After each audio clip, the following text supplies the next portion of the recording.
Assalamu alaikum адаштар, рахмат. Эме жөнөткөнүңүздөр түштү, өтө көңүлүмдү көтөрүп атасыздар.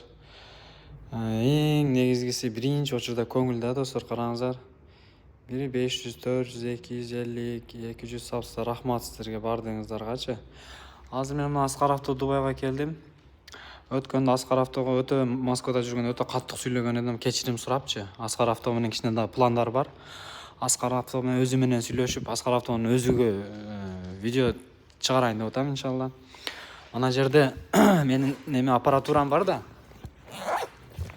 Мына аппаратура профессиональный да мыналарчы. Же болсо ушуларды берип туруп, Аскар Авто Дубайга жети дубанга видео чыгарам деп туруп, реклама кылып бер деп туруп чыгарам да. Ана профессионал өтө күчтүү неме да.